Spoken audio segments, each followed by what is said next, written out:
Hey, this is Liberty Cabbage. One of my blog's readers named Saanvi left some lengthy comments, and I thought it'd be fun to reply in a video. The first comment is about a comic I reviewed called Star Trek the Webcomic, and Saanvi accuses me of trying to find something to complain about. The section I reviewed is the latest completed chapter of the comic, which is why I reviewed those particular pages. But beyond that, it's not a very good argument to suggest that I have a kind of a hidden motive without really explaining what my motivation would be or providing any sort of evidence that I've picked on comics in the past. And so I don't really mind people, suggesting these kind of things, but I'm a little disappointed that Saanvi didn't try to make a more coherent argument. Next, Saanvi didn't like that I compared the Star Trek webcomic to the show Rick and Morty, since the idea is that Rick and Morty being a comedy makes it not similar enough to this webcomic, which could be considered hard science fiction. But I think it's more important to focus on how Rick and Morty has great pacing, clever storylines, and memorable characters, and that's a lot better to focus on than these labels that divide the different kinds of science fiction. After that, Saanvi explains that the main message in the comic is that you should pay attention to the technical details no matter how boring or nerdy they are.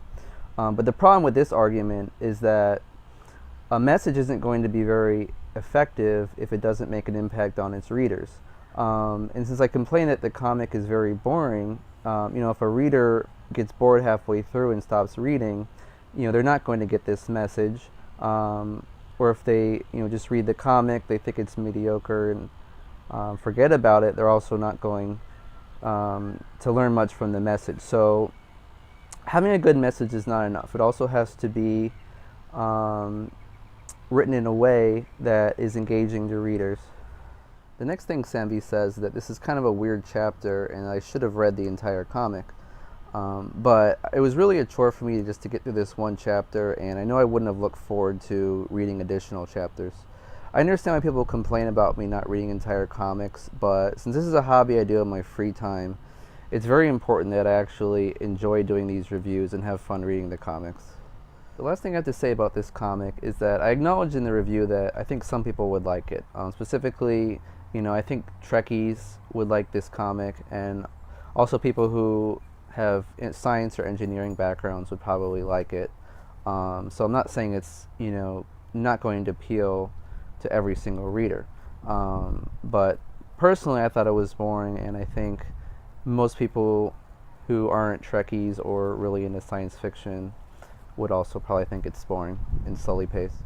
Saanvi's next comment is on my article about edgy humor and what kind of edgy humor to avoid, where I talk a bit about Seth MacFarlane as an example of a famous creator who does edgy humor. You probably know Seth from Family Guy, American Dad, Cleveland Show, and some movies. Saanvi suggests that I'm kind of like a Seth MacFarlane fanboy, which is not true. I'm not really a particular fan of any comedian, even though I do call Seth a comedic genius in the article. But the main reason I brought him up is because, I know one of the loopholes of my argument is that, I can't really say don't write in this edgy way when people like Seth MacFarlane do it all the time on TV. And also I know a lot of creators, especially maybe the younger creators, are going to watch his shows and then try to do edgy, trashy humor in their own comics, and I've seen a lot of comics like that. The rest of the comment refers to a part of my article where I said that, well, male on female rape is usually not a good topic to joke about, that male on male rape can actually be funny if done correctly. And Saanvi suggested that I was kind of belittling rape by this. Another reader kind of made a similar comment. So I want to clarify that I'm talking less about kind of the violence of rape and more about just the power dynamic between men and women, where we've kind of evolved to see men as these kind of aggressive, lustful people, whereas women are kind of the vulnerable victims. And so when you have a joke about male on male rape, such as like a prison rape joke, what you're doing is changing those role expectations where you actually put the male in the vulnerable victim role. And I think that can be funny just because, it kind of plays with these roles and plays with the audience's expectations, since it's kind of not how we expect and not the way things have developed.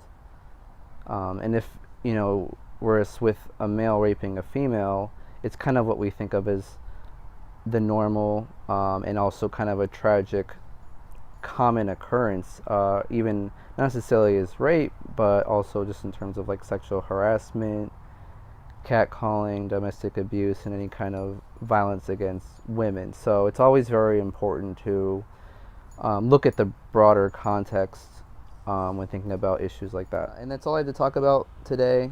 So thank you, Saanvi, for your comments, and I encourage everyone else to leave comments if there's something they want to discuss.